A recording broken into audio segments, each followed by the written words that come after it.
Mae fe'n ddiddorol trial dod lan gyda atebion i cwestiwn mawr fel hyn, achos mae pawb dal yn gwneud camgymeriadau trwy'r amser, fi dal yn gwneud camgymeriadau nawr.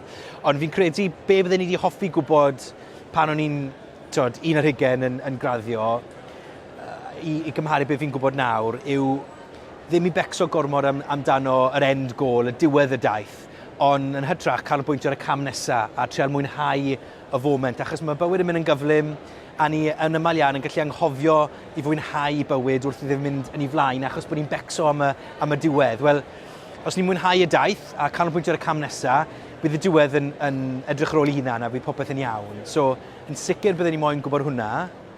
Ac yn ail hefyd, i trial ddim cymharu ein gilydd gormod. Mae hwnna'n anodd yn yr oes o'r cyfryngau cymdeithasol, dy fe. Fi'n eog o hwn trwy'r amser edrych ar beth mae pobl yn gwneud ar Instagram. Ond diwedd y dydd, ni gyd yn rhedeg ras yn hunain. Felly trial mwynhau dy ras di, anghofio amdano pawb arall. A fi'n credu, os o'n i'n gwybod y ddoi peth yna pan o'n i'n ifancach, byddwn ni'n hapusach erbyn hyn.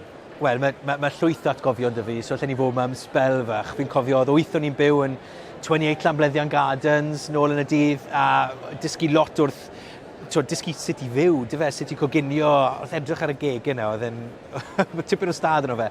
Ond joio gyda'r pobl yna, pobl gyd dros y byd, gyd dros y Deyrnas Unedig, a dod i nabod nhw, a dod i nabod sut i dod mlaen a siarad gyda pobl o gwahanol cefndiroedd i cyd yn bwysig iawn yn prifysgol. Ond hefyd, o'n i'n wario pêl-drod Americanaidd i'r Cardiff University Cobras a coachio. A digwydd bod, un o'r boes o'n i'n coachio wedi cael doctorate heddi. So, yn byd bach.